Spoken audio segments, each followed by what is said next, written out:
ഞാൻ ഈ പറയുന്ന കാര്യങ്ങൾ എൻ്റെ ജീവിതത്തിൽ ഒരനുഭവം കേട്ടോ. അപ്പോൾ അത് ഞാൻ വെറുതെ പറയുന്നതോ അങ്ങനൊന്നും അല്ല കേട്ടോ. അതാരൊക്കെ വിശ്വസിക്കും എന്നുള്ളത് എനിക്കറിയത്തില്ല, പക്ഷെ ഇത് സത്യമാണ്. അപ്പം 2 ദിവസം മുമ്പ് ഞാൻ അടുക്കളയിൽ രാവിലെ മോന് പോകണം തകൃതിമയായിട്ട് ജോലി ചെയ്തുകൊണ്ടിരിക്കുക. അപ്പോൾ ജോലി ചെയ്തുകൊണ്ടിരുന്നപ്പം അലമാരയുണ്ടല്ലോ അടുക്കളയുടെ അവിടെ നമ്മൾ സാധനങ്ങൾ എന്തോ ഞാൻ മുട്ട എന്തോണ്ട് എടുത്തുകൊണ്ടിരിക്കും മോന് പോകാൻ വേണ്ടിയിട്ട് റെഡിയാക്കാൻ വേണ്ടിയിട്ട്. അപ്പോൾ ഞാനാണെങ്കിൽ ചെരുപ്പിട്ടാണ് നടക്കുന്നത്. പരക്കാത്തായാലും പുറത്തായാലും എനിക്ക് ചെരുപ്പിടാൻ നടക്കാൻ പറ്റത്തില്ല. അപ്പം ഞാൻ ചെരുപ്പ് കാലിലുണ്ടായിരുന്നു. അപ്പം ഞാൻ എന്തോ ഇങ്ങനെ ചവിട്ടിയതുപോലെ എനിക്ക് തോന്നി. അപ്പം ചവിട്ടിയെന്ന് തോന്നിയപ്പം ഞാൻ വിചാരിച്ചത് എന്താണെന്ന് പറഞ്ഞാൽ ഈ താഴെ തട്ടിലാണ് നമ്മൾ ഉള്ളി സവാള കിഴങ്ങൊക്കെ വയ്ക്കുന്നത്. അപ്പോൾ എനിക്ക് തോന്നി ഈ ചെറിയ ഉള്ളി ഉരുണ്ട് വന്നിട്ട് താഴെ കിടക്കുമല്ലോ, ഇനി അങ്ങനെ ചെറിയ ഉള്ളി വല്ലതും ആയിരിക്കണം. പക്ഷെ ചവിട്ട് ഒന്നുകൂടെ അമങ്ങിയപ്പോഴത്തേക്ക് എന്തോ ഒന്ന് പിടച്ചു കാല് ചെരുപ്പിനടിയിൽ. അപ്പോഴും ഞാൻ നോക്കിയപ്പോഴത്തേനും ഒരു പല്ലി. അപ്പം അത് പിടച്ച് വീണ്ടും എൻ്റെ കാലിൻ്റെ അവിടോട്ട് ഓടി വന്നു. അപ്പം ഞാൻ ഒന്നുകൂടെ കുതിച്ച് ഇങ്ങനെ ചാടിയിട്ട് ഞാൻ മോനെ വിളിച്ചു. അപ്പോൾ അത് ആ ചവിട്ടുന്നത് മൊത്തം അതിൻ്റെ പുറത്താണ്. 3 പ്രാവശ്യം അതിനെ ഞാൻ ചവിട്ടി. ഈ 3 പ്രാവശ്യവും അതിൻ്റെ ചവിട്ട് കൊണ്ടിട്ട് അത് ചതഞ്ഞ് ചത്തുപോയിട്ട് എനിക്കാണെങ്കിൽ മേലെല്ലാം നമ്മളൊരു സാധനത്തിന് ചവിട്ടിക്കൊല്ലുക എന്ന് പറഞ്ഞാൽ അതൊരു ജീവനാണ്. മേലെല്ലാം കോരി അടിച്ചിട്ട് എനിക്ക് ആകെ ഒരു ടെൻഷൻ. അപ്പം ഞാനത് ആ ചെരുപ്പ് കൂടെ പുറത്തെടുത്ത് എറിഞ്ഞ് കളഞ്ഞിച്ച് ഞാൻ മോനെയും കൊണ്ട് പിന്നെ പുതിയ ചെരുപ്പ് വാങ്ങി ഇടിക്കുമായിരുന്നു. എനിക്ക് അത്ര ആ ചെരുപ്പ് തന്നെ ഇടാനൊരു മനസ്സിനല്ല, എനിക്ക് ശരീരം അന്നേരം എന്തോ പോലെ വരുക.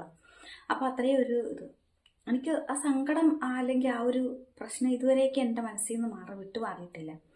കാരണം ഒരു ജീവനാണ് നമ്മളതിനെ ചവിട്ടി ഇല്ലാണ്ടാക്കുക എന്ന് പറഞ്ഞാൽ അതൊരു എന്നെ സംബന്ധിച്ചിടത്തോളം അതൊരു ഭയങ്കര അതിൻ്റെ കൂടെ മേലൊക്കെയാണെങ്കിൽ കോരിയെടുത്തിട്ട് വല്ലാണ്ട് ഒരവസ്ഥയും കൂടെ. അപ്പം ഇനി പറയുന്ന കാര്യങ്ങൾ ഞാനൊരു 6ലോ 7ലോ മറ്റോ പഠിക്കുന്ന സമയത്ത് എൻ്റെ അമ്മയ്ക്ക് സുഖമില്ലാണ്ടായിരിക്കുന്ന സമയം അമ്മ അടുത്ത വീട്ടിൽ ജോലിക്ക് പോയിട്ട് എൻ്റെ ആങ്ങളെയൊക്കെ നോക്കുന്നത്. അപ്പം എന്താന്ന് പറഞ്ഞാൽ അമ്മയ്ക്ക് ആ സമയത്ത് വയ്യാണ്ടായി.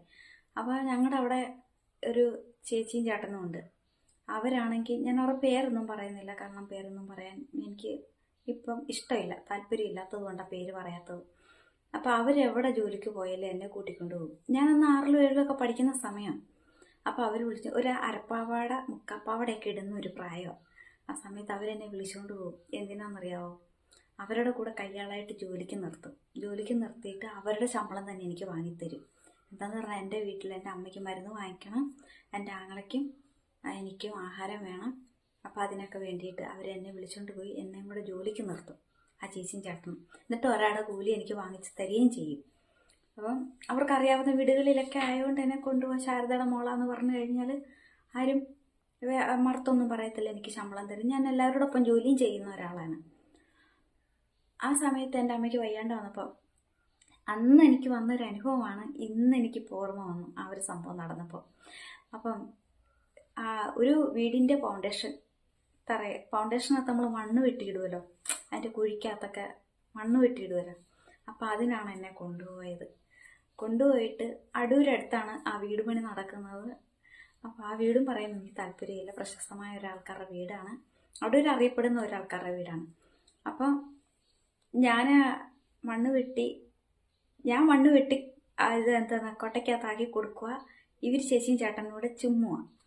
അപ്പം അങ്ങനെ മണ്ണ് വെട്ടിയ കൂട്ടത്തിൽ ഒരു അരണക്കുഞ്ഞിനെ ഞാൻ വെട്ടിമുറിച്ചിട്ട് ദൈവത്തിനാണോ നമ്മൾ അറിഞ്ഞ് ചെയ്യുന്നതല്ല, ഇത് രണ്ടും ഞാൻ അറിഞ്ഞ് ചെയ്ത കാര്യമല്ല. പക്ഷെ നമ്മളിൽ കൂടെ അങ്ങനെ ഒരു പാവം വരുമ്പോൾ എനിക്കതൊരു മനസ്സിന് ഭയങ്കര വിഷമമാണ്. അപ്പോൾ ആ അരണക്കുഞ്ഞിനെ വെട്ടിമുറിച്ചപ്പോൾ അത് കിടന്ന് പിടച്ചു. അത് കണ്ടിട്ട് ഞാൻ കരച്ചില. ആ ഒരു പ്രായത്തിൽ തന്നെ ഭയങ്കരമായിട്ട് കരയുക. എന്നിട്ട് ഉച്ചയ്ക്ക് ചോറ് കൊണ്ടുപോകത്തില്ല, ഞങ്ങൾ കടയിൽ പോയിട്ടാണ് ഊണ് കഴിക്കുന്നത്. ഊണ് കഴിക്കാൻ പോയിട്ട് ഞാൻ കഴിച്ചില്ല. വൈകിട്ട് വീട്ടിൽ വന്നിട്ട് ഞാൻ കഴിച്ചില്ല. അപ്പോഴെല്ലാം കരയോ. വീട്ടിൽ വന്നപ്പോൾ അമ്മ വെച്ച് എന്തുവാടി, കൈ മുറിഞ്ഞോ കാല് മുറിഞ്ഞോ, എന്ത് സംഭവിച്ച്, നീ അവരുടെ ആരെല്ലാം ദേഹത്ത് വെട്ടിപ്പിടിപ്പിച്ചോ, അങ്ങനൊക്കെ അമ്മ ചോദിക്കുന്നുണ്ട്. പക്ഷേ ഞാൻ അമ്മയോട് പറഞ്ഞു, അമ്മ എനിക്ക് അതങ്ങനെയൊക്കെയാ, പണിയുടെ ഇടയ്ക്ക് അങ്ങനെയൊക്കെ സംഭവിക്കും, അത് നീ കാര്യമാക്കണ്ടെന്നൊക്കെ അമ്മ പറഞ്ഞു.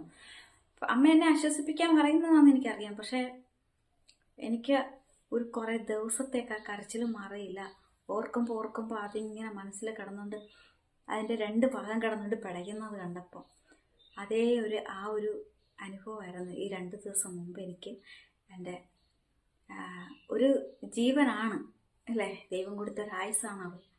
പക്ഷെ നമ്മളിൽ കൂടി അത് നഷ്ടപ്പെടുക എന്ന് പറയുമ്പം ഒരു എന്തോ മനസ്സിന് ഒരു വല്ലാത്തൊരു വിഷമം. അതെൻ്റെ ജീവിതത്തിലെ ഞാൻ കുറേ ജോലിയൊക്കെ ചെയ്തിട്ട് ജീവിച്ച ഒരാളാണ്, ഒരുപാട് ജോലി ചെയ്തിട്ട് ജീവിച്ച ഒരാളാണ്. അപ്പം അതിനിടയ്ക്ക് എൻ്റെ ഓർമ്മയിൽ ഇതിപ്പം ഞാൻ അന്നത്തെ ആ സംഭവം ഓർക്കാൻ കാരണം എന്ന് പറഞ്ഞാൽ ഇന്നിപ്പം ഇതേപോലൊരു അവസ്ഥ വന്നപ്പോഴാണ് നമ്മൾ അത് അന്ന് സംഭവിച്ച അന്ന് ഞാൻ കരഞ്ഞു കിടന്നതും പട്ടിണി കിടന്നതും എല്ലാം ഞാൻ ഓർക്കുന്നത്.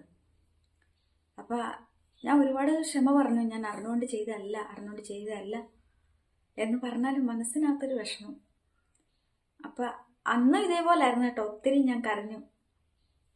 ഇപ്പോഴും എനിക്ക് സങ്കടം, അത് അനുഭവമാണ്, സത്യം എൻ്റെ ഒരു അനുഭവമാണ്. ഞാൻ എൻ്റെ ആ പല്ലിയെ പിന്നെ മോനാണ് എടുത്തുകൊണ്ട് കളഞ്ഞത്. അപ്പം മോൻ കൊണ്ട് കളഞ്ഞപ്പോൾ എന്താ അമ്മച്ചി അതിനെ അമ്മച്ചി ചെയ്ത് വെച്ചേക്കണം ചോദിച്ചപ്പോൾ കണ്ണ് നിറഞ്ഞു പോയി. കാരണം നമ്മൾ അറിഞ്ഞുകൊണ്ടല്ല ഇല്ലേ, നമ്മൾ അറിഞ്ഞുകൊണ്ട് ഒരു സത്യം പറഞ്ഞ ഒരു ഉറുമ്പിനെപ്പോലും ആരും അങ്ങനെ നോവിക്കാറില്ല. അപ്പം അത് അന്ന് ഞാൻ ആ ഒരു 6-7 പഠിക്കുന്ന പ്രായത്തിൽ എനിക്കുണ്ടായ ആ ഒരു സംഭവം ഇതിന് സംഭവിച്ചപ്പോൾ ഞാനത് ഓർത്ത്. അപ്പം അത് നിങ്ങളുമായിട്ടൊന്ന് ഷെയർ ചെയ്യണമെന്ന് തോന്നി. നിങ്ങൾ വിശ്വസിക്കുന്നവർ കാണും, വിശ്വസിക്കാത്തവർ കാണും. ഇതൊക്കെ എന്തെന്ന് ഇങ്ങനെ പറയുന്നവർ കാണും. ചിലവർക്കൊക്കെ അങ്ങനെ, എല്ലാവരുടെയും ഒന്നും മനസ്സ് ഒരുപോലെ അല്ലല്ലോ. അപ്പം ശരി, ഓക്കെ, ബൈ.